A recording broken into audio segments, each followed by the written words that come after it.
El teléfono sonó a las 7 de la mañana. Era Rebeca. Hacía más de 9 meses que no escuchaba su voz, pero ahí estaba, atravesando la línea telefónica como una daga afilada. Mamá, necesito que vengas a mi boda. Es el próximo sábado. No hubo un saludo cariñoso, no hubo preguntas sobre cómo había estado durante todos estos meses de silencio, no hubo nada que pareciera amor filial.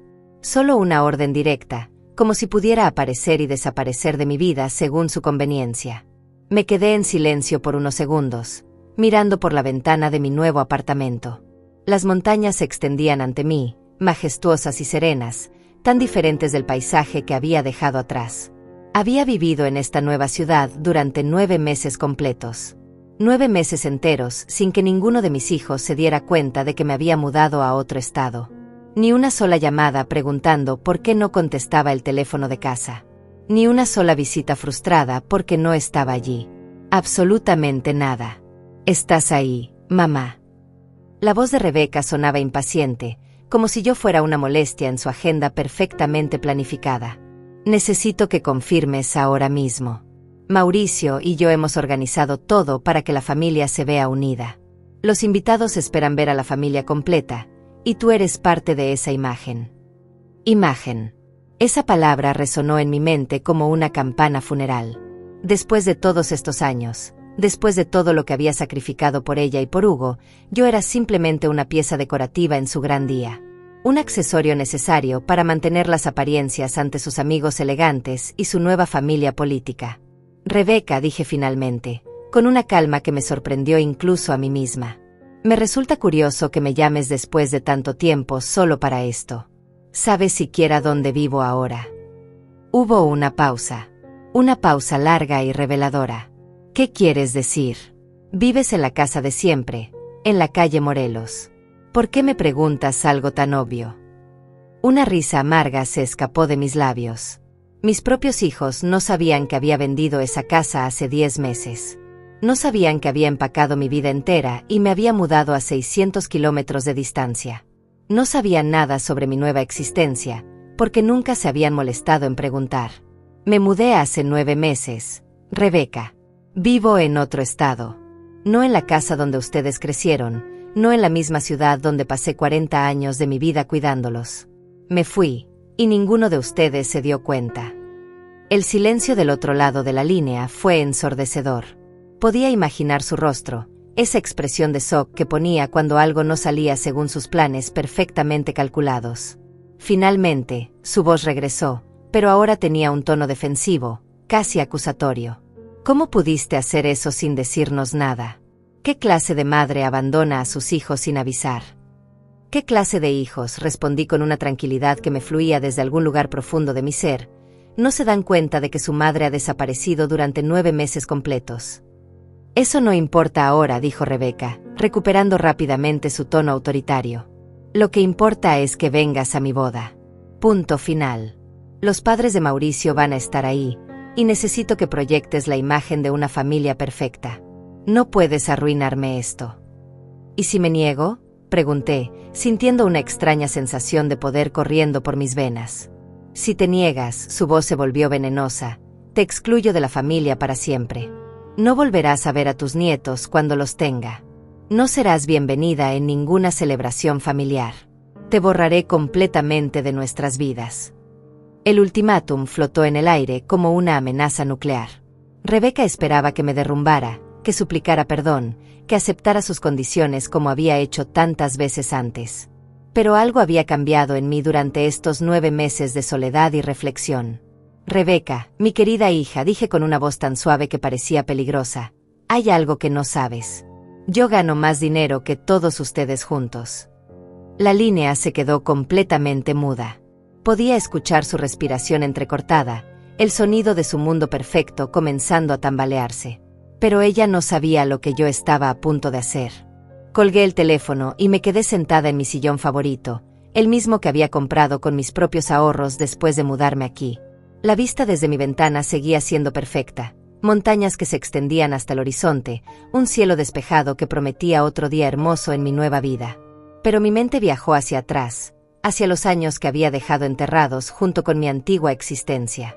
Hace 42 años, yo era Marta Delgado, una joven de 27 años que se había casado con Hernán Vázquez, el hombre más trabajador y honesto que había conocido. Él era carpintero, tenía manos ásperas pero gentiles, y me prometió que construiríamos una vida juntos llena de amor y prosperidad. No mentía.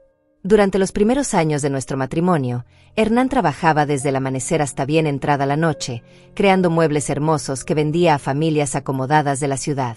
Cuando nació Rebeca, yo tenía 30 años y sentía que mi corazón podría explotar de felicidad.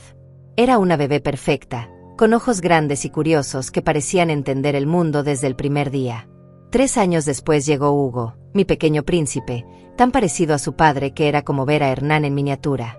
Mi vida giraba completamente alrededor de ellos.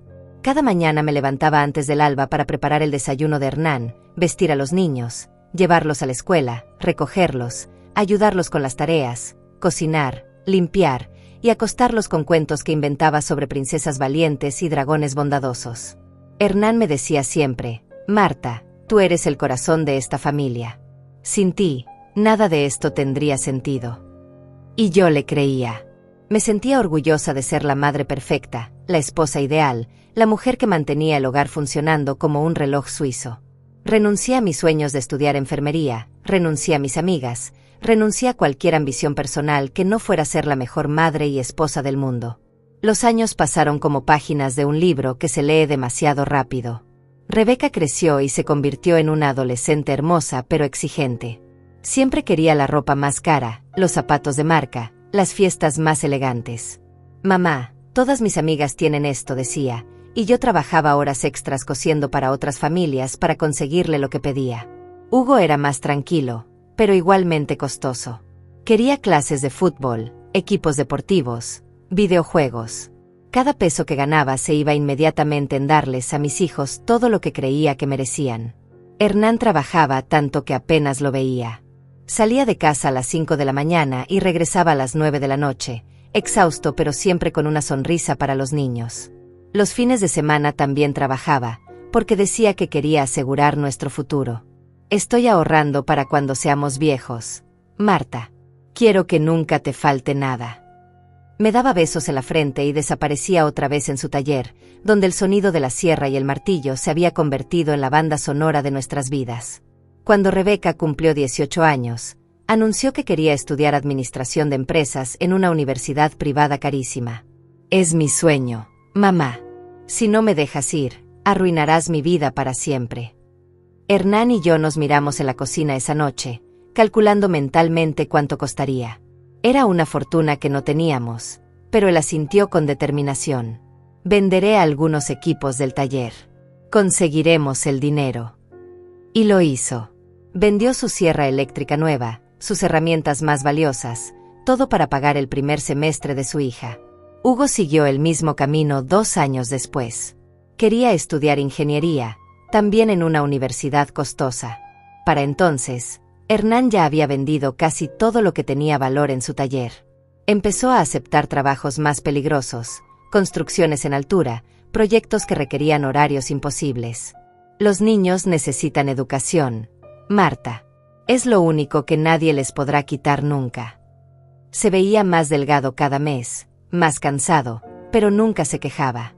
Rebeca se graduó y consiguió un trabajo en una empresa mediana. Hugo terminó su carrera 3 años después. Pensé que finalmente podríamos respirar, que tal vez Hernán podría reducir su ritmo de trabajo. Pero mis hijos tenían otros planes. Rebeca quería un apartamento propio en el mejor barrio de la ciudad. Hugo necesitaba un automóvil para ir a su primer empleo. Mamá, es solo por un tiempo más. Cuando tengamos buenos trabajos, les devolveremos todo. Hernán siguió trabajando como un hombre poseído. A los 62 años, su cuerpo ya no era el mismo de antes. Sus manos, antes tan hábiles y precisas, temblaban ligeramente al final del día. Su espalda le dolía constantemente por tantos años cargando maderas pesadas. Pero cuando yo le sugerí que era hora de jubilarse, él movía la cabeza. Todavía no, mi amor. Los niños aún nos necesitan. Durante esos últimos años, empecé a notar cambios sutiles en Hernán. Llegaba a casa con sonrisas misteriosas, como si guardara un secreto especial. A veces lo encontraba escribiendo en un cuaderno pequeño, pero lo cerraba rápidamente cuando me acercaba. Son cuentas del taller, nada importante, decía, pero había algo en sus ojos que me decía lo contrario. También comenzó a hacer viajes extraños al banco, siempre solo, siempre en horarios específicos, cuando él sabía que yo estaría ocupada con las tareas domésticas. ¿Todo está bien con el dinero?, le pregunté una tarde mientras preparaba la cena. Él se acercó por detrás y me abrazó, apoyando su barbilla en mi hombro. Más que bien, mi amor. Confía en mí. Era una respuesta que me tranquilizaba y me inquietaba al mismo tiempo. Hernán siempre había sido transparente conmigo sobre las finanzas familiares, pero en los últimos meses se había vuelto reservado, casi secreto. Recuerdo vívidamente la última conversación que tuvimos sobre el futuro. Estábamos acostados en la cama, yo estaba leyendo una revista y él miraba el techo con esa expresión pensativa que había desarrollado recientemente. Marta, cuando yo ya no esté, quiero que sepas que siempre pensé en ti. En nosotros. Todo lo que he hecho ha sido para asegurar que nunca te falte nada. Le dije que no hablara de esas cosas, que teníamos muchos años por delante, pero él insistió. Prométeme que buscarás en mi escritorio si algo me pasa. En el cajón de abajo, detrás de los papeles viejos. Hay cosas importantes que necesitas saber. Pensé que estaba siendo dramático, que tal vez la presión del trabajo lo estaba afectando emocionalmente. Pero ahora, recordando esa noche, me doy cuenta de que Hernán sabía algo que yo no sabía. Su corazón ya le estaba dando señales de advertencia, y él estaba preparando silenciosamente mi futuro sin él. Una mañana de marzo, hace 5 años, Hernán no se levantó. Su corazón, que había latido tan fuerte durante toda su vida, finalmente se había cansado de tanto esfuerzo. Murió en silencio, mientras dormía, con una sonrisa pequeña en los labios como si hubiera estado soñando algo hermoso. El funeral fue devastador. Rebeca y Hugo lloraron como niños pequeños, aferrándose a mí como si fuera su único salvavidas en medio de una tormenta. ¿Qué vamos a hacer sin papá?, preguntaban una y otra vez. Yo era la viuda destrozada, pero también era la madre fuerte que tenía que consolar a sus hijos adultos. No tuve tiempo para llorar mi propia pérdida, porque estaba demasiado ocupada siendo su roca emocional. Después del funeral, esperé que mis hijos se quedaran conmigo, que me ayudaran con los trámites, que me acompañaran en las noches largas y vacías. Pero una semana después, Rebeca regresó a su apartamento. Mamá, tienes que aprender a vivir sola. Es parte del proceso de duelo.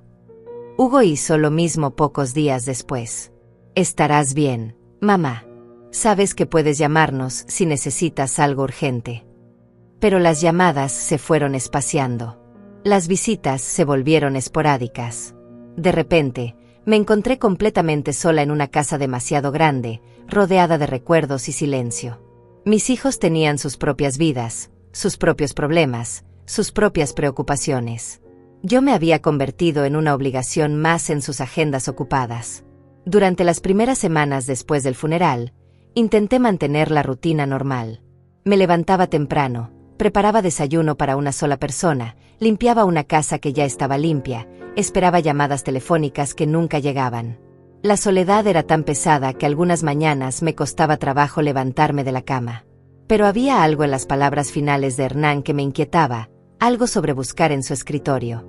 Pero ella no sabía lo que yo estaba a punto de descubrir. 3 meses después del funeral, finalmente reuní el valor para entrar al escritorio de Hernán. Había evitado esa habitación como si fuera territorio sagrado, pero las cuentas se acumulaban y necesitaba revisar los documentos financieros. El escritorio seguía exactamente como lo había dejado, papeles ordenados en pilas perfectas, lápices alineados, su calendario aún marcando el día de su muerte. Abrí el cajón de abajo, como él me había indicado aquella noche. Al principio solo encontré los papeles usuales, facturas viejas, garantías de electrodomésticos, fotografías familiares de cuando los niños eran pequeños. Pero cuando moví una carpeta gruesa, mis dedos tocaron algo duro en la parte posterior del cajón. Era un sobremanila sellado con mi nombre escrito en la letra cuidadosa de Hernán. Mis manos temblaron mientras lo abría. Adentro había una carta doblada y varios documentos que no reconocí inmediatamente. La carta estaba fechada apenas 2 semanas antes de su muerte, como si hubiera sabido que se acababa el tiempo. Mi querida Marta, comenzaba. Si estás leyendo esto, Significa que ya no estoy contigo, pero quiero que sepas que nunca te abandoné realmente. Durante los últimos 15 años, he estado preparando tu futuro en secreto. Cada mueble que vendí, cada trabajo extra que acepté, no era solo para cubrir los gastos de los niños. Era para invertir en tu seguridad. Continué leyendo con el corazón acelerado. Hernán había estado invirtiendo silenciosamente en propiedades. Pequeños lotes de terreno en las afueras de la ciudad que parecían no valer nada cuando los compró, pero que ahora estaban en zonas de desarrollo urbano. Había comprado un apartamento pequeño en el centro que alquilaba a estudiantes universitarios. También había invertido en acciones de una empresa maderera que conocía bien por su trabajo. No te dije nada porque sabía que protestarías, que dirías que el dinero debía usarse para los niños. Pero Marta, tú también mereces tener un futuro. Los niños crecen y hacen sus vidas. Tú necesitas estar protegida cuando ya no puedas trabajar. Los documentos que acompañaban la carta eran escrituras, certificados de acciones, estados de cuenta bancarios de una cuenta que desconocía completamente. Cuando sumé todo mentalmente, la cifra era asombrosa.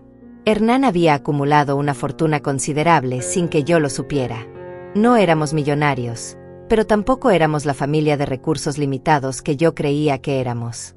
Había una segunda carta, más corta, con instrucciones específicas. Si alguna vez sientes que los niños te están tomando por garantizado, úsalo. No para comprar su amor, sino para enseñarles tu valor.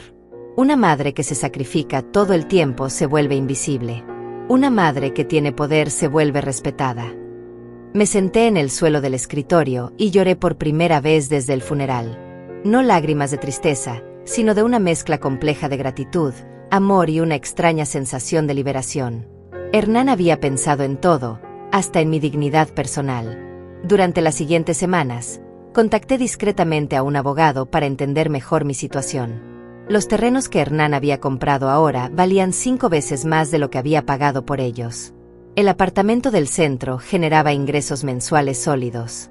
Las acciones de la maderera habían subido considerablemente después de que la empresa ganara varios contratos gubernamentales importantes. Pero no le dije nada a mis hijos. Algo en la carta de Hernán me había despertado una perspectiva nueva sobre nuestra relación. Empecé a observar cómo me trataban cuando venían de visita, que no era muy frecuente.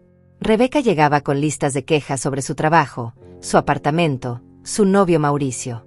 Esperaba que yo la consolara, que le diera consejos, que le preparara su comida favorita. Pero rara vez preguntaba cómo me sentía yo, cómo estaba manejando la viudez, si necesitaba algo. Hugo era similar. Venía cada 15 días, se sentaba en el sofá mientras yo le servía café y le preguntaba sobre su vida. Me contaba sobre sus proyectos de ingeniería, sus aspiraciones profesionales, sus problemas con las chicas.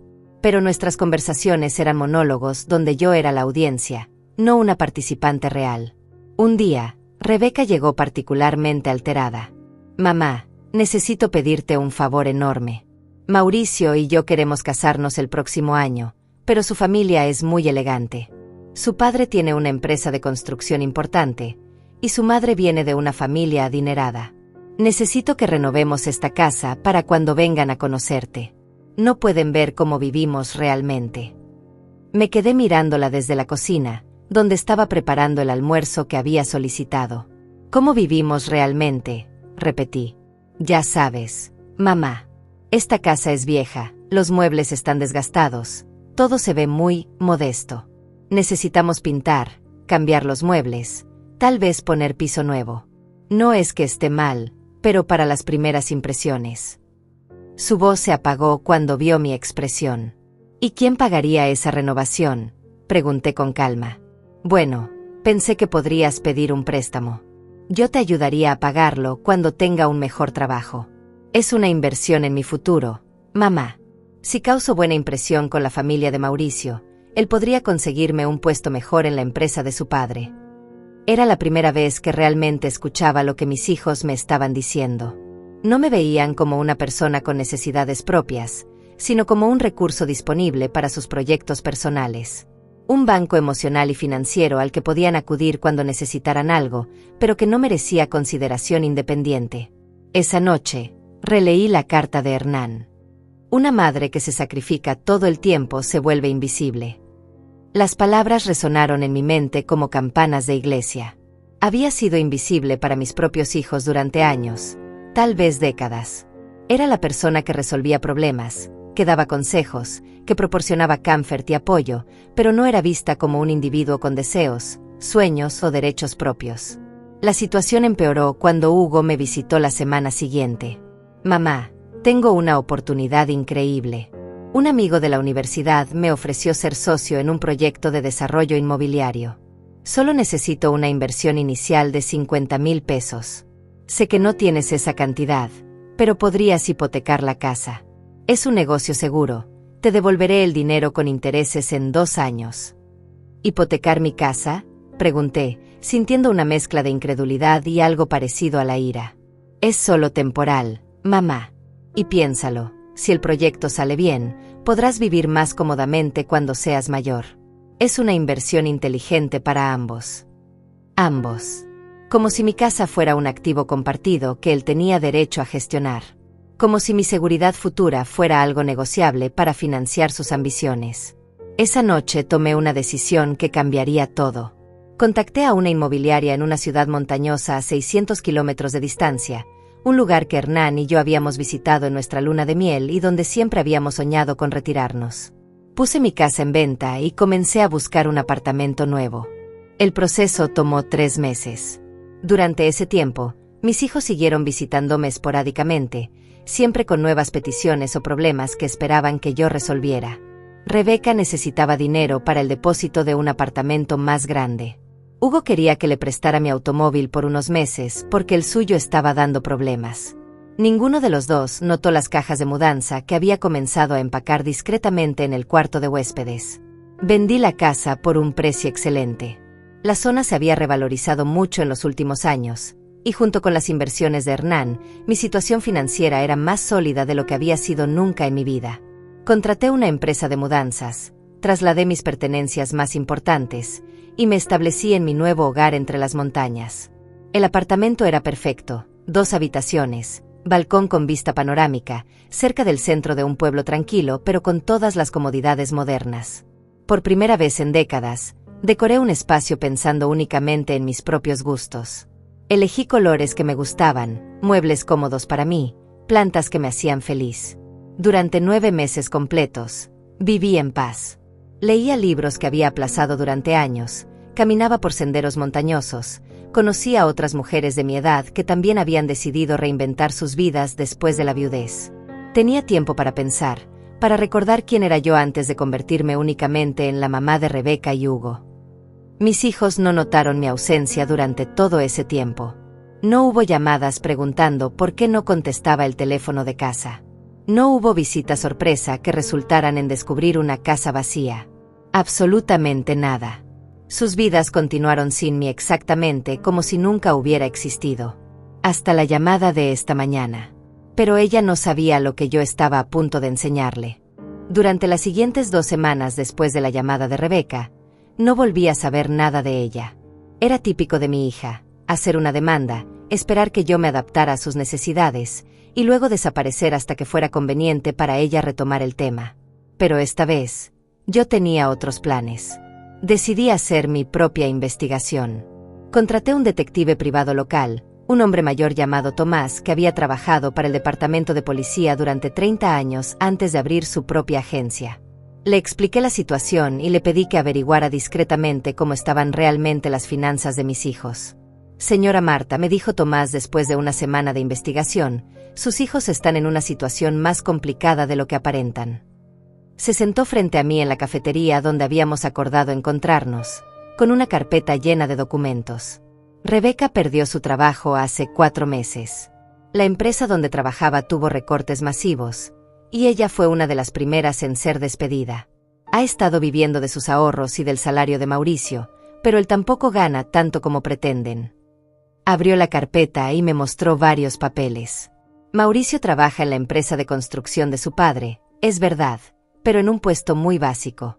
Gana un salario apenas suficiente para mantener su propio apartamento. La familia de él tiene dinero, pero no le dan acceso a esos recursos hasta que demuestre responsabilidad financiera. La información continuó siendo reveladora. Hugo también está pasando por dificultades.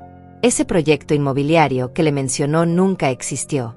Lo que realmente pasó es que invirtió mal sus ahorros en criptomonedas y perdió casi todo. Está atrasado en los pagos de su apartamento y su automóvil está a punto de ser embargado. Me quedé sentada en silencio, procesando esta información. Mis hijos no solo me habían ignorado durante 9 meses, sino que además habían estado mintiendo sobre sus verdaderas circunstancias. La imagen de éxito y estabilidad que proyectaban era completamente falsa. Hay algo más, continuó Tomás. La boda que Rebeca está planeando es mucho más costosa de lo que pueden permitirse. Han estado posponiendo pagos a los proveedores, esperando conseguir dinero de alguna parte. Según mis fuentes, necesitan al menos 150,000 pesos para cubrir todo lo que han prometido. Esa noche, mientras contemplaba las montañas desde mi balcón, entendí completamente la situación. Rebeca no me había llamado por amor filial o porque realmente me extrañara. Me había llamado porque estaba desesperada financieramente y había recordado que yo era una fuente potencial de recursos. La imagen de familia perfecta que mencionó no era para impresionar a los invitados, sino para mantener la ilusión ante la familia adinerada de Mauricio. 3 días después, mi teléfono sonó nuevamente. Esta vez era Hugo.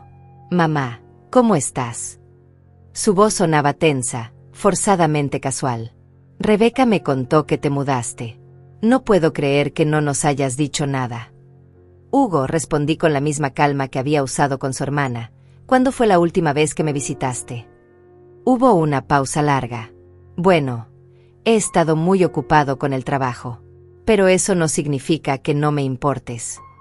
¿Sabes cuándo fue la última vez que me visitaste? Insistí. Mamá, no es importante ahora. Lo que importa es que estamos preocupados por ti. Vivir sola en una ciudad extraña, a tu edad, no es seguro. No evadas la pregunta, Hugo. ¿Cuándo fue la última vez que viniste a verme? Otra pausa más larga. Tal vez, ¿hace unos meses? Pero mamá, he estado muy ocupado con un proyecto importante. Hace 14 meses, Hugo. La última vez que me visitaste fue 2 meses antes de que me mudara. Y no era para verme a mí, era para pedirme dinero prestado para tu automóvil. El silencio del otro lado de la línea era ensordecedor. Podía escuchar su respiración irregular, el sonido de alguien que se había quedado sin argumentos. Pero bueno, continué. Supongo que hay una razón específica para tu llamada de hoy. Mamá, no es lo que piensas. Realmente estoy preocupado por ti. Pero también, necesito hablar contigo sobre algo importante. Su voz se volvió más pequeña, más vulnerable. Estoy pasando por un momento difícil financieramente. Hice algunas inversiones que no salieron como esperaba, y ahora estoy en problemas. ¿Qué tipo de problemas?, pregunté, aunque ya conocía la respuesta gracias a Tomás. Podría perder mi apartamento. Y mi automóvil. He estado tratando de resolver todo solo, pero necesito ayuda, mamá. Solo temporalmente, hasta que me estabilice. Era increíble. Después de más de 1 año sin contacto real, mis 2 hijos me habían llamado en el espacio de 3 semanas, ambos con emergencias financieras. No era coincidencia. Era desesperación. ¿Cuánto necesitas?, pregunté. 80,000 pesos, dijo rápidamente, como si las palabras le quemaran la lengua. Sé que es mucho, pero puedo devolvértelo en cuotas. Tengo un plan para recuperarme financieramente. ¿Y cómo esperas que yo tenga esa cantidad de dinero?, pregunté. Soy una viuda de 69 años que vivía de la pensión de tu padre. Bueno, pensé que tal vez podrías vender algunas cosas, o pedir un préstamo contra la casa. Espera, Rebeca me dijo que ya vendiste la casa. ¿Dónde pusiste ese dinero? Ahí estaba. La verdadera razón de su llamada. No era preocupación por mi bienestar, era curiosidad sobre mis recursos financieros. Hugo había hecho cálculos mentales sobre el valor de la casa familiar y se preguntaba dónde había ido a parar ese dinero. El dinero de la casa se usó para comprar mi apartamento nuevo y cubrir mis gastos de mudanza, mentí parcialmente. No me sobró gran cosa después de todo. Pero mamá, tiene que haber algo. No puedes haber gastado todo en un apartamento. Su insistencia me molestó profundamente. Era como si mis decisiones financieras fueran asunto suyo, como si yo fuera una menor de edad que necesitaba rendir cuentas sobre sus gastos. Hugo, déjame preguntarte algo. Durante estos 14 meses, ¿alguna vez te preguntaste cómo estaba yo? ¿Si me sentía sola? ¿Si necesitaba ayuda con algo? ¿Si estaba enferma? Mamá, claro que pensé en ti. No me refiero a pensar. Me refiero a actuar. ¿Llamaste para preguntar cómo estaba? ¿Viniste a visitarme? ¿Me enviaste un mensaje de texto siquiera? El silencio regresó. Era la respuesta que necesitaba. La verdad, Hugo, es que durante todo este tiempo ninguno de ustedes notó mi ausencia. No soy parte de sus vidas hasta que necesitan algo de mí. Y ahora que ambos están en problemas financieros, de repente soy importante otra vez. No es así, mamá.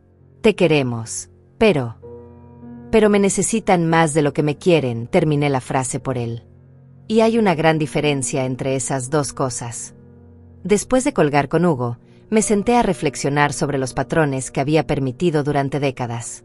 Había criado a mis hijos para que me vieran como un recurso ilimitado, siempre disponible, siempre dispuesta a sacrificarme por ellos.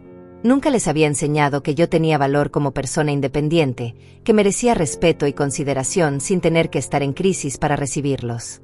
Hernán había entendido esto antes de morir. Su carta no solo me había dejado seguridad financiera, sino también sabiduría emocional. Una madre que se sacrifica todo el tiempo se vuelve invisible. Yo había sido invisible para mis propios hijos porque había permitido que me tomaran por garantizada. Pero ahora tenía el poder de cambiar esa dinámica. No con reproches o castigos, sino con lecciones.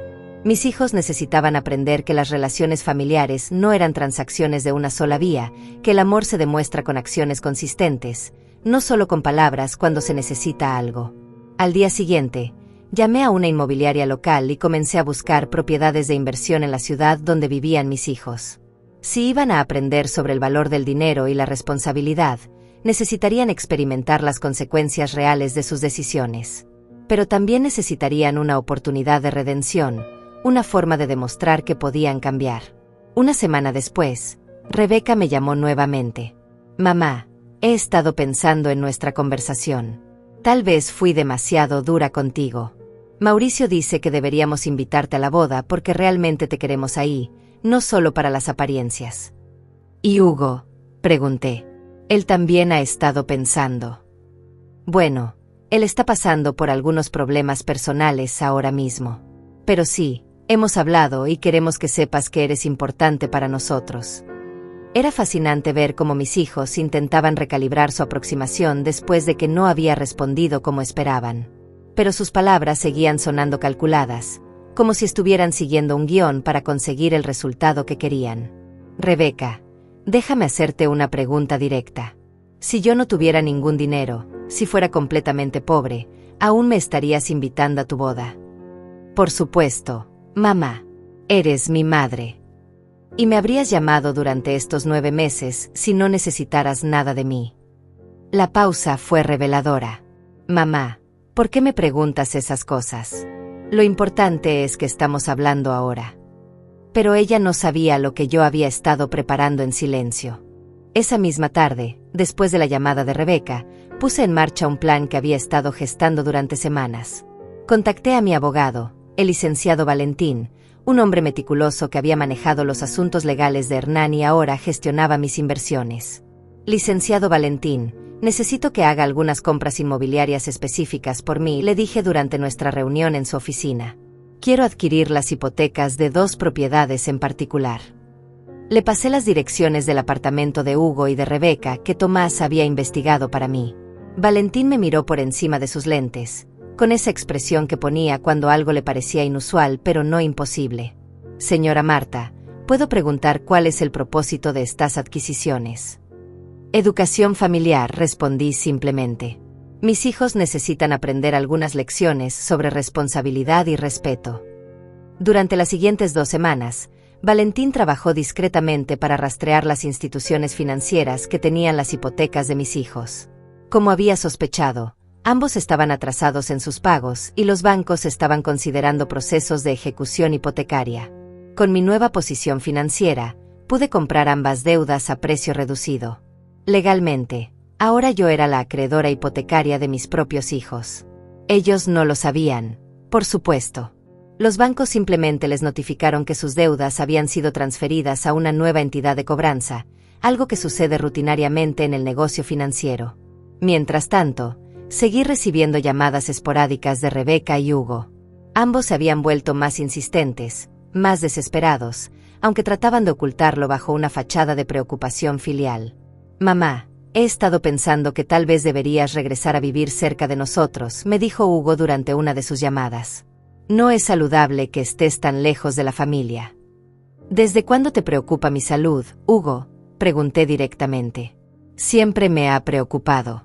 Es solo que, bueno, a veces los hombres no sabemos expresar estos sentimientos tan bien como las mujeres». Era una respuesta ensayada, probablemente algo que había leído en internet sobre cómo reconectarse con padres alienados. Pero su timín era demasiado conveniente para ser auténtico.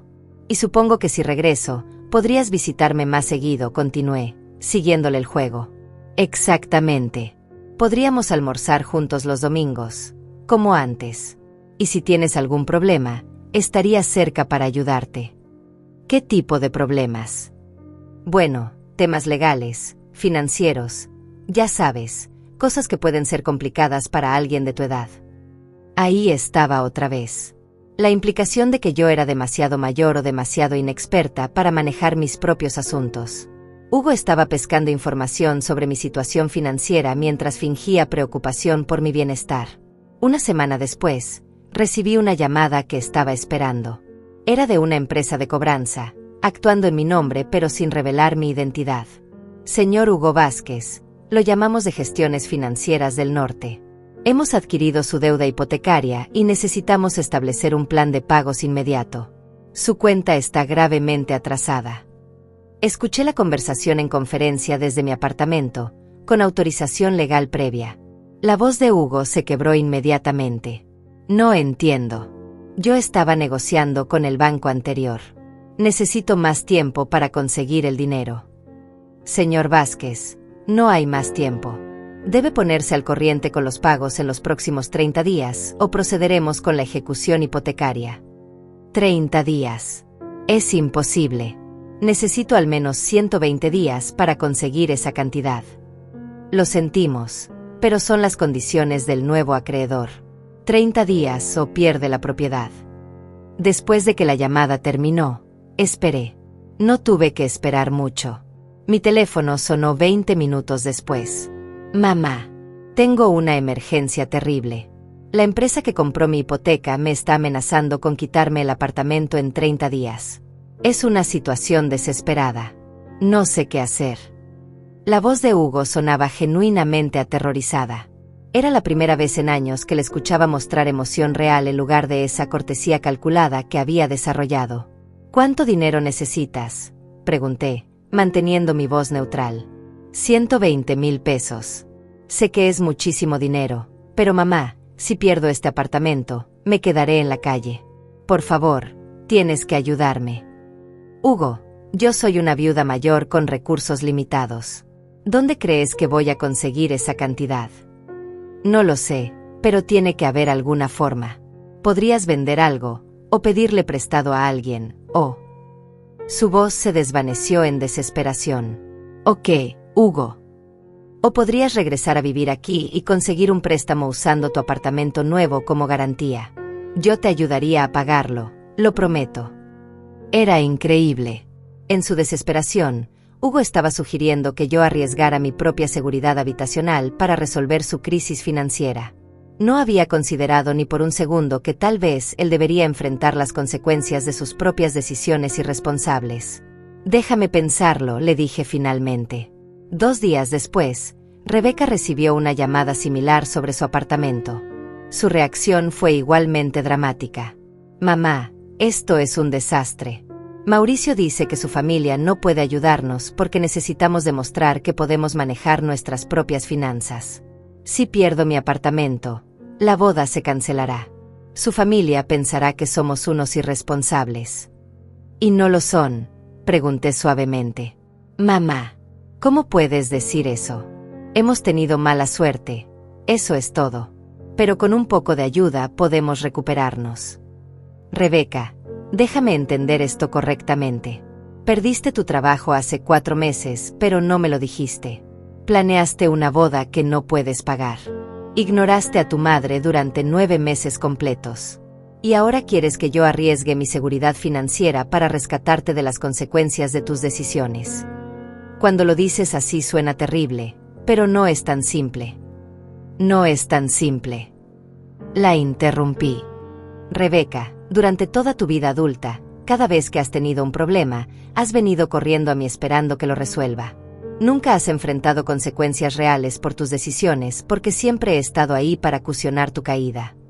Pero eres mi madre. Se supone que las madres ayudan a sus hijos.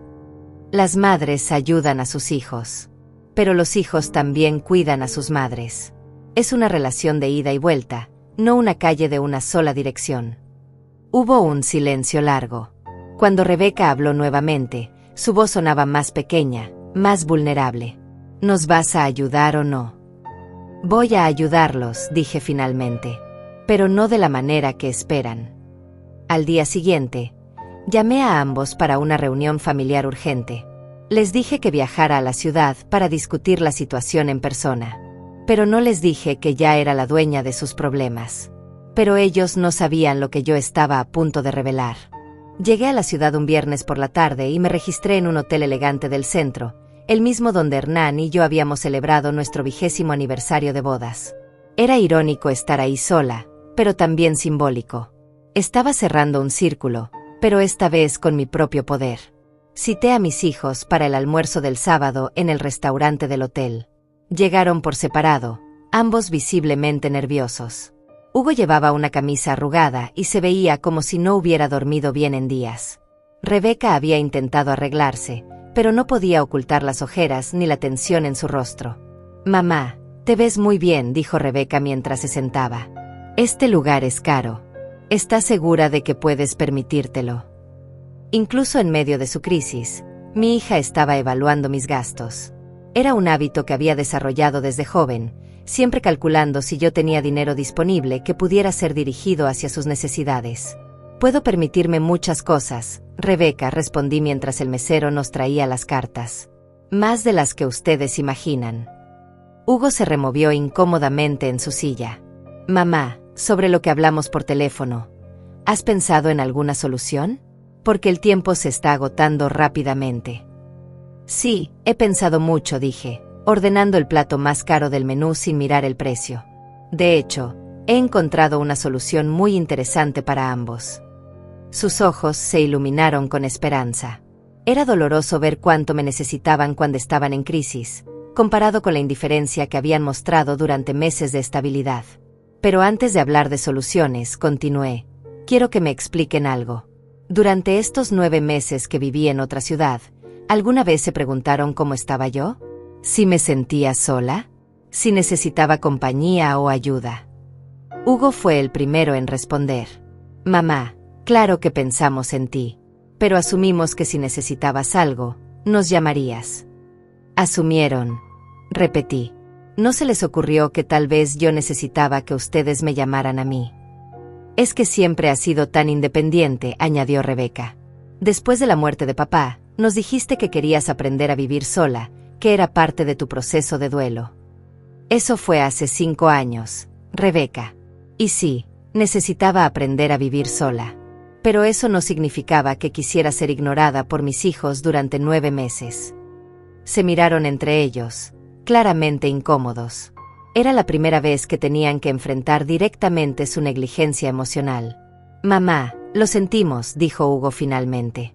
«No nos dimos cuenta de qué». «¿De qué no se dieron cuenta?», lo interrumpí. «¿De que soy una persona con sentimientos?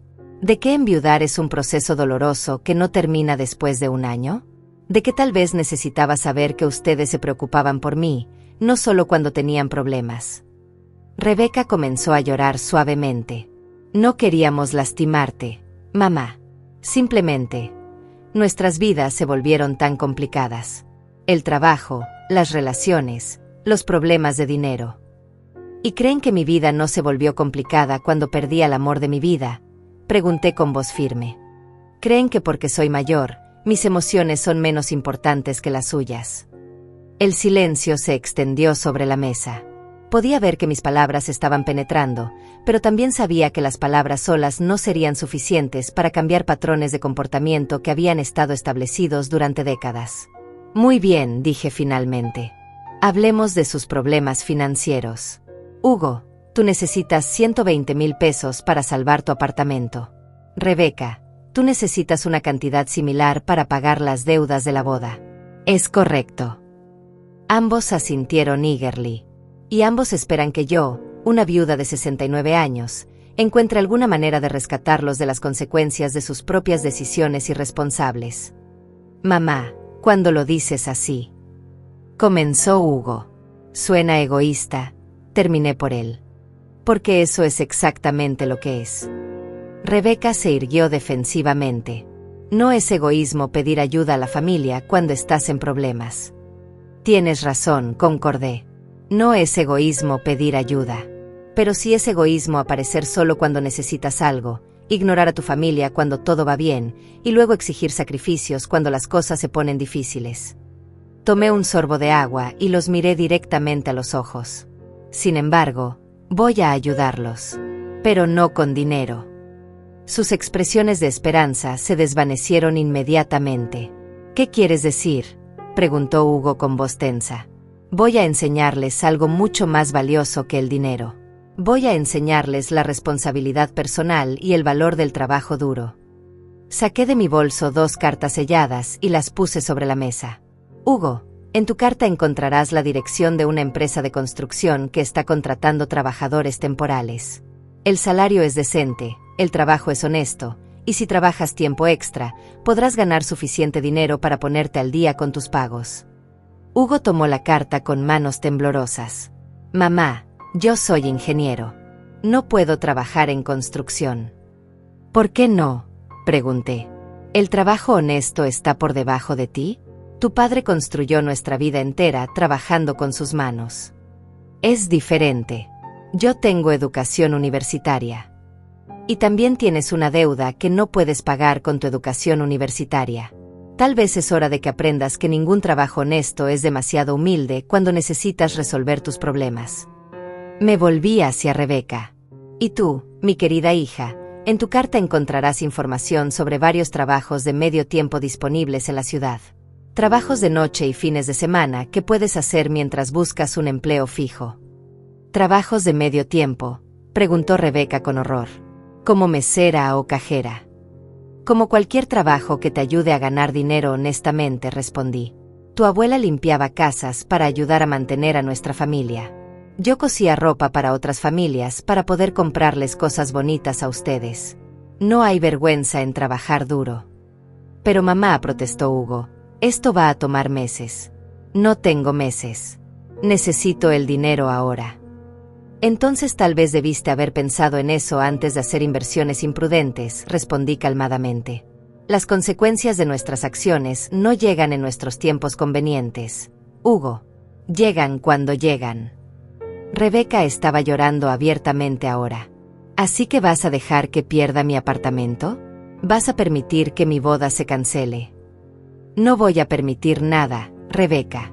Tú vas a enfrentar las consecuencias de tus propias decisiones. Y si realmente quieres salvar tu boda, vas a trabajar por ello en lugar de esperar que alguien más resuelva tus problemas. Esto es cruel, murmuró Hugo. Tienes el poder de ayudarnos y te niegas a hacerlo. No me niego a ayudarlos, dije firmemente. Los estoy ayudando de la única manera que realmente importa. Les estoy enseñando a ayudarse a sí mismos. Me levanté de la mesa y dejé dinero suficiente para cubrir la cuenta completa, incluyendo una propina generosa. Tienen 30 días, dije mientras me ponía mi abrigo. En 30 días, veremos si han aprendido algo sobre responsabilidad y trabajo duro. Y entonces, tal vez, hablaremos sobre otros tipos de ayuda. Pero ellos no sabían que yo ya era la dueña de su destino. Durante las siguientes 3 semanas, observé desde la distancia cómo mis hijos luchaban con su nueva realidad. Tomás, mi detective privado, me mantenía informada sobre sus progresos, y lo que descubrí me sorprendió tanto como me entristeció. Hugo, después de 2 días de resistencia y orgullo herido, finalmente fue a la empresa de construcción que le había indicado. El primer día regresó a casa con las manos ampolladas y el ego magullado. Según Tomás, había llamado a Rebeca llorando, diciendo que el trabajo era demasiado duro, que no era justo que tuviera que hacer trabajo manual cuando había estudiado ingeniería. Pero algo notable sucedió en la segunda semana. Hugo comenzó a levantarse más temprano, sin que nadie lo obligara. Empezó a llegar puntual al trabajo y a quedarse para las horas extras disponibles. Los otros trabajadores, hombres mayores con décadas de experiencia, comenzaron a enseñarle técnicas que no se aprenden en la universidad. Aprendió a mezclar cemento, a cargar materiales pesados, a trabajar bajo el sol sin quejarse. El chico está cambiando, me reportó Tomás después de hablar discretamente con el capataz. Al principio era arrogante, pensaba que era mejor que los demás. Pero ahora hace preguntas, escucha consejos, y trabaja tan duro como cualquiera. Rebeca tuvo una transformación aún más dramática. Había conseguido un trabajo nocturno como mesera en un restaurante y otro de fin de semana como vendedora en una tienda departamental. Mauricio, inicialmente mortificado por la idea de que su prometida trabajara en empleos de servicio, había intentado convencerla de que pidiera dinero prestado a alguien más. Pero ella le dijo que no, me informó Tomás con una sonrisa en su voz. Le dijo que estaba cansada de vivir por encima de sus posibilidades y que quería ganarse su propia boda. El trabajo como mesera fue especialmente revelador para Rebeca. Por primera vez en su vida, dependía completamente de su propio esfuerzo para ganar dinero. No había salario fijo garantizado, sus ingresos dependían de que tan bien atendiera a los clientes, que tan rápido trabajara, que tan amable fuera incluso cuando estaba cansada. La primera semana fue terrible, continuó Tomás. Llegaba a casa llorando todos los días. Los clientes eran rudos, sus pies le dolían, no entendía el sistema de pedidos. Pero algo cambió en la segunda semana. Lo que cambió fue que Rebeca comenzó a entender lo que significaba realmente trabajar por dinero. Cada propina que recibía representaba una interacción exitosa con un cliente. Cada noche que trabajaba sin errores significaba más ingresos para su boda. Por primera vez en su vida, había una conexión directa entre su esfuerzo y su recompensa. Mauricio, para su crédito, también comenzó a cambiar. Al ver a Rebeca trabajar tan duro, él tomó un segundo empleo los fines de semana ayudando en la empresa de construcción de su padre. No en una posición ejecutiva, sino cargando materiales y aprendiendo el negocio desde abajo. Es interesante, observó Tomás durante una de nuestras reuniones semanales. Los 3 jóvenes están descubriendo algo que aparentemente nunca habían experimentado, la satisfacción del trabajo duro. Al final de la tercera semana, Hugo me llamó. Su voz sonaba diferente, más madura, más cansada pero también más determinada. Mamá, quería contarte que he estado trabajando mucho. Sé que probablemente piensas que no iba a durar, pero he estado reflexionando sobre muchas cosas. ¿Qué tipo de cosas?, pregunté, aunque ya conocía muchos detalles a través de Tomás. Sobre lo egoísta que he sido. Sobre cómo te traté después de la muerte de papá. Sobre cómo nunca valoré todo lo que hiciste por nosotros porque parecía tan fácil. Su voz se quebró ligeramente. Este trabajo me está matando físicamente. Mamá.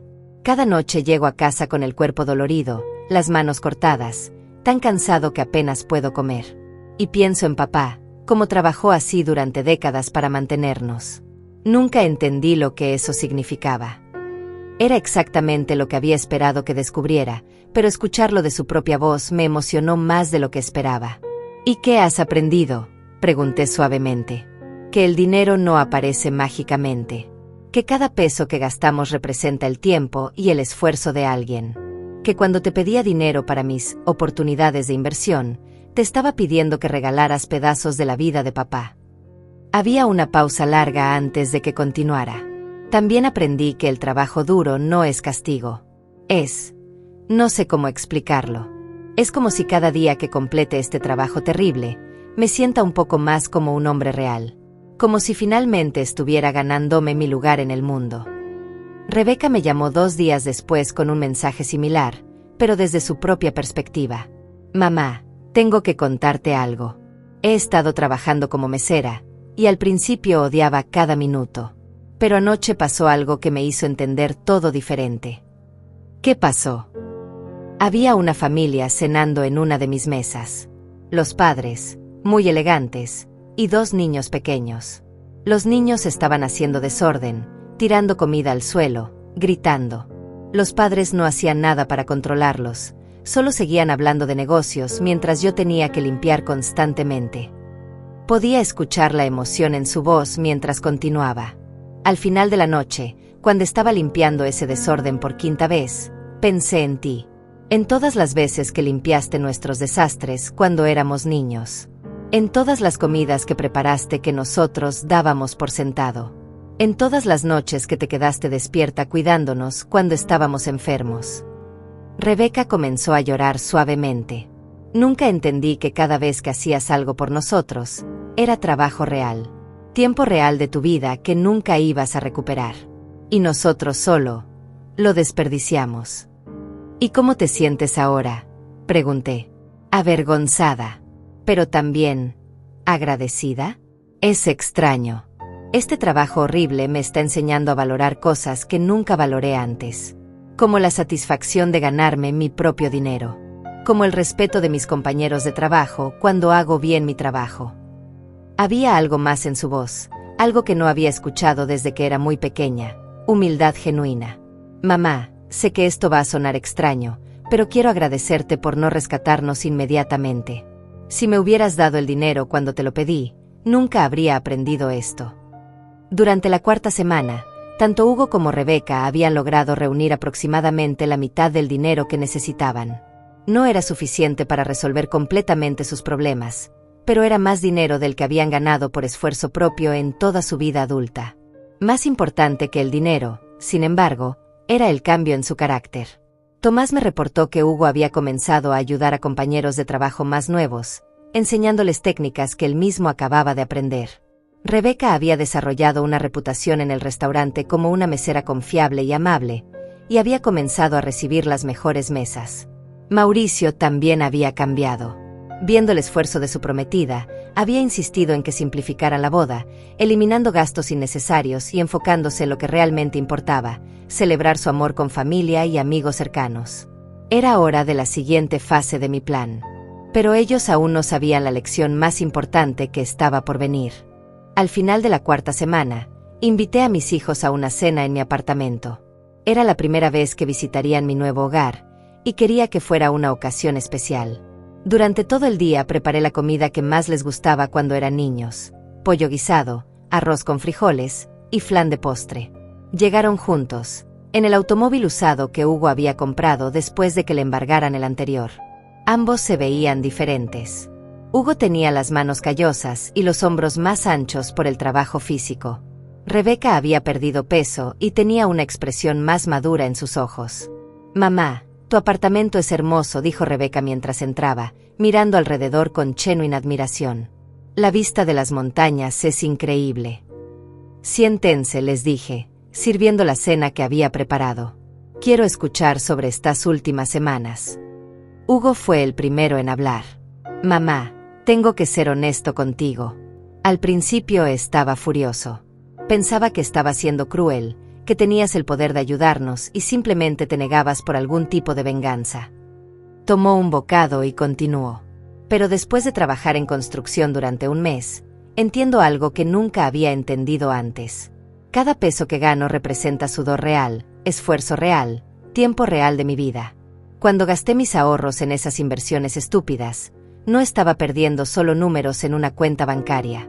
Estaba perdiendo pedazos de mi vida». Rebeca asintió. «Yo siento lo mismo. Trabajar como mesera me ha enseñado que el dinero no es abstracto.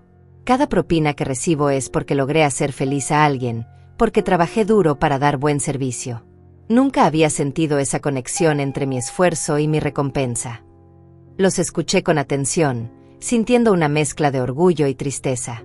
Orgullo porque finalmente estaban aprendiendo lecciones valiosas. Tristeza porque había tomado una crisis para que las aprendieran. «¿Y qué van a hacer ahora?», pregunté. «Aún no tienen suficiente dinero para resolver completamente sus problemas». Hugo suspiró. «He estado pensando en eso. Tal vez necesito vender mi apartamento y buscar algo más pequeño, más barato. Es doloroso, pero es mi responsabilidad enfrentar las consecuencias de mis decisiones. Y yo he estado hablando con Mauricio sobre posponer la boda, añadió Rebeca. O hacer algo mucho más simple de lo que habíamos planeado. No es lo que soñé, pero al menos sería algo que podemos pagar nosotros mismos. Era exactamente lo que había esperado escuchar. No solo habían aprendido a trabajar duro, sino que habían comenzado a tomar decisiones más sabias y responsables. Hay algo que necesito decirles, dije finalmente, levantándome de la mesa. Fui a mi escritorio y regresé con una carpeta llena de documentos. Durante estas 4 semanas, ustedes han aprendido sobre el valor del trabajo duro y la responsabilidad personal. Pero hay algo más que necesitan saber. Puse la carpeta sobre la mesa y la abrí.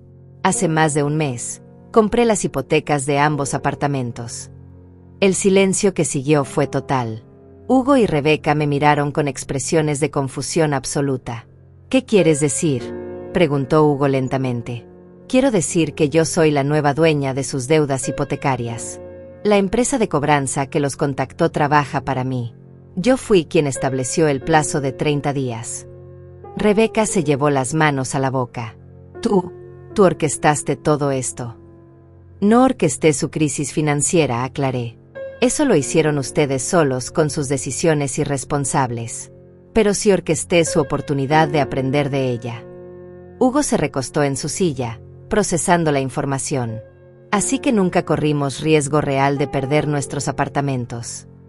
Oh, sí corrieron riesgo real, respondí firmemente. Si no hubieran respondido al desafío, si no hubieran trabajado duro, si no hubieran mostrado que podían cambiar, habrían perdido sus propiedades. Saqué más documentos de la carpeta. Pero trabajaron duro. Demostraron que podían ser responsables. Mostraron que podían cambiar sus patrones de comportamiento. Y eso merece ser reconocido. Le entregué a cada uno un documento. Estas son las nuevas condiciones de sus hipotecas. Términos más favorables, pagos más bajos, y periodos de gracia si enfrentan dificultades futuras. Rebeca comenzó a llorar. Mamá, no entiendo. ¿Por qué hiciste todo esto? Porque los amo, dije simplemente. Pero amar a alguien no significa rescatarlo constantemente de las consecuencias de sus acciones. Amar a alguien significa ayudarlo a convertirse en la mejor versión de sí mismo. Saqué otro documento de la carpeta. Hugo, aquí tienes información sobre un programa de capacitación en gestión de construcción. Tu jefe actual me dijo que tienes talento natural para el trabajo, pero que podrías beneficiarte de entrenamiento formal. Si completas el programa, podrías convertirte en supervisor. Hugo tomó el documento con manos temblorosas. ¿Hablas en serio? Completamente en serio. Y Rebeca, he hablado con el dueño del restaurante donde trabajas. Está buscando a alguien para entrenar como gerente asistente. Dice que tienes exactamente las cualidades que busca: dedicación, honestidad y la capacidad de trabajar bien bajo presión. Rebeca no podía dejar de llorar. No puedo creer que hayas planeado todo esto. No lo planeé todo, aclaré. Ustedes tomaron las decisiones importantes. Ustedes eligieron trabajar duro en lugar de rendirse. Ustedes eligieron enfrentar sus responsabilidades en lugar de huir de ellas. Ustedes eligieron cambiar. Saqué un último documento de la carpeta. Y finalmente, este es mi regalo de boda para ustedes. Era una escritura para una pequeña casa en un barrio modesto pero seguro, completamente pagada. Mauricio y tú pueden vivir ahí mientras ahorran para algo más grande. Sin hipoteca, sin presión financiera. Pero con la condición de que continúen trabajando y construyendo sus propias vidas responsablemente. Rebeca se levantó de su silla y me abrazó fuertemente. Mamá, lo siento tanto. Siento haberte ignorado, siento haber sido tan egoísta, siento no haber valorado todo lo que hiciste por nosotros. Hugo se unió al abrazo. Yo también lo siento, mamá. No solo por estas últimas semanas, sino por años de darte por sentado. Los abracé fuertemente, sintiendo que finalmente había recuperado a mis hijos reales, no las versiones superficiales que habían desarrollado en la edad adulta. Hay una cosa más que necesitan entender, dije cuando nos separamos. Siempre supe lo que estaba pasando. Solo quería que aprendieran. Hugo me miró con nueva comprensión. ¿Cuándo supiste sobre nuestros problemas financieros? Antes de que cualquiera de ustedes me llamara. Contraté un investigador privado después de 9 meses sin noticias suyas. Quería entender por qué de repente estaban interesados en reconectarse conmigo. Así que sabías que no estábamos llamando por amor, murmuró Rebeca. Sabía que estaban llamando por necesidad. Pero esperaba que a través de esa necesidad pudieran redescubrir el amor. Y eso es exactamente lo que había sucedido.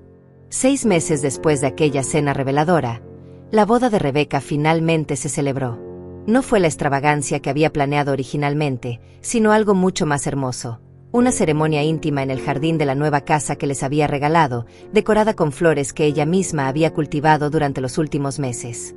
Rebeca llevaba un vestido blanco sencillo pero elegante que había comprado con su primer salario como gerente asistente del restaurante. Mauricio había crecido tanto como persona que casi no parecía el mismo hombre superficial que conocía al principio.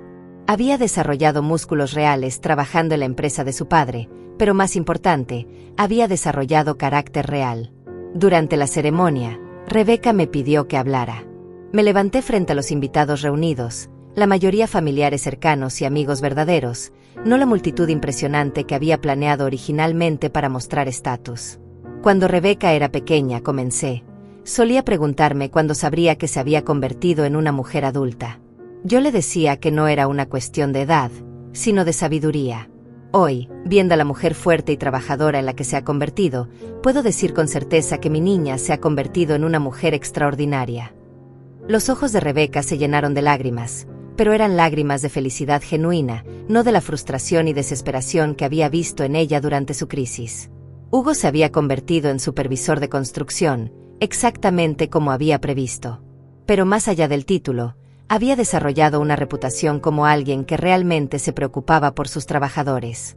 Los hombres que una vez lo vieron como un ingeniero arrogante ahora lo respetaban como un líder que entendía lo que significaba trabajar duro.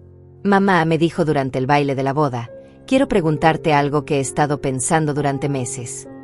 Dime, hijo. ¿Alguna vez dudaste que funcionaría? Tu plan, quiero decir. ¿Alguna vez pensaste que tal vez nosotros simplemente no cambiaríamos? Era una pregunta profunda que me había hecho a mí misma muchas veces durante esas semanas difíciles. Sí, dudé, admití honestamente. Especialmente la primera semana, cuando ambos estaban tan resistentes a trabajar. Pensé que tal vez había esperado demasiado tiempo para enseñarles estas lecciones, que tal vez eran demasiado mayores para cambiar realmente. ¿Qué te hizo continuar?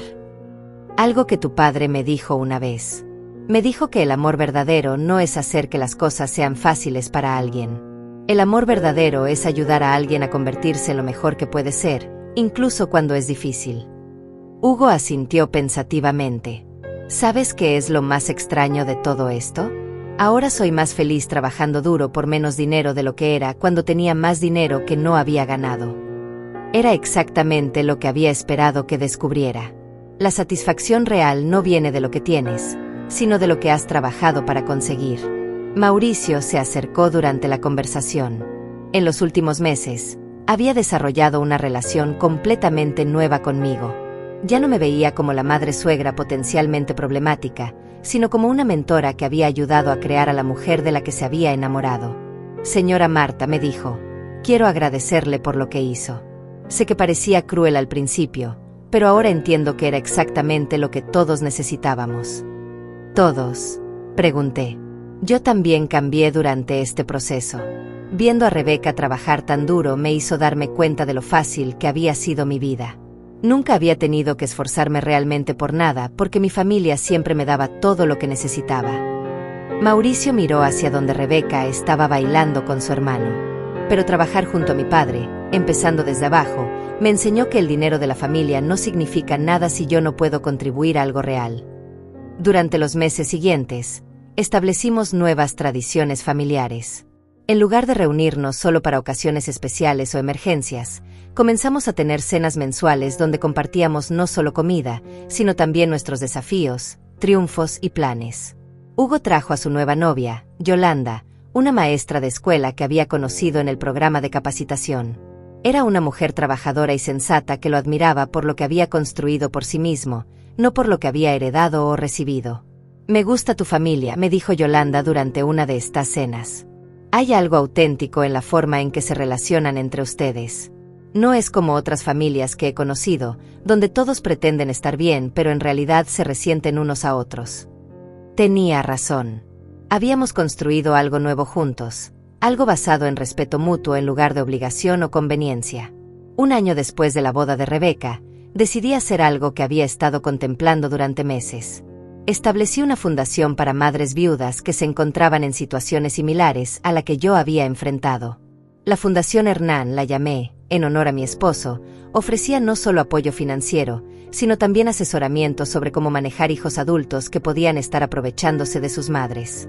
Muchas mujeres de nuestra edad, expliqué durante la primera reunión de la fundación, se sienten culpables por establecer límites con sus hijos adultos. Pero establecer límites no es falta de amor. Es amor expresado de una manera más madura. Rebeca y Hugo se convirtieron en voluntarios activos de la fundación. Rebeca ayudaba con la administración, usando las habilidades que había desarrollado en el restaurante. Hugo ayudaba con proyectos de construcción para madres que necesitaban reparaciones en sus hogares, pero no podían pagarlas. «Es irónico», me dijo Rebeca durante una de nuestras sesiones de trabajo. «Estamos ayudando a otras familias a resolver exactamente los problemas que nosotros teníamos». «No es irónico», respondí. «Es propósito. A veces pasamos por dificultades no solo para nuestro propio crecimiento, sino para poder ayudar a otros que enfrentan desafíos similares». 2 años después del inicio de todo este proceso, recibí una llamada que no esperaba. Era de una mujer llamada Aurora, cuya hija había escuchado sobre nuestra fundación. «Señora Marta», me dijo con voz temblorosa, «mi hijo de 35 años se mudó de vuelta a casa después de perder su trabajo.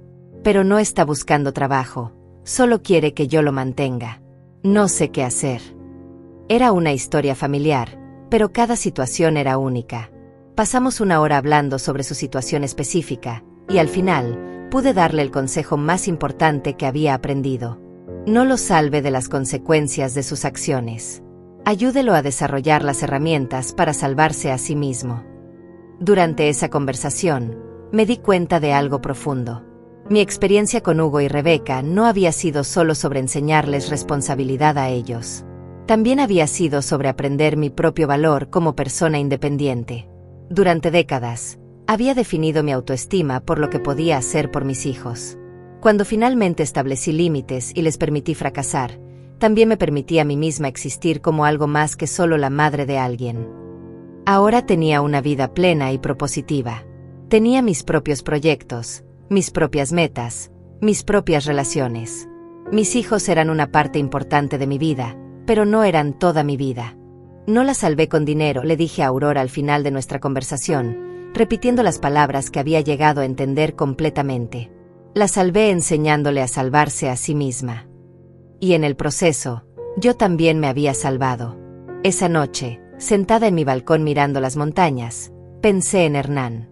Había entendido desde el principio lo que me había tomado años aprender, que el amor verdadero requiere sabiduría, no solo sacrificio. Que criar hijos no termina cuando se van de casa, sino que evoluciona hacia ayudarlos a convertirse en adultos realmente funcionales. «Gracias, mi amor», susurré hacia las estrellas. «Por darme no solo seguridad financiera, sino también la sabiduría para usarla correctamente». El teléfono sonó, interrumpiendo mi contemplación. Era Rebeca. «Mamá, ¿estás ocupada? Mauricio y yo queríamos pasar a visitarte. Solo porque sí. Sin ninguna razón especial». Y esas fueron las palabras más hermosas que había escuchado en años.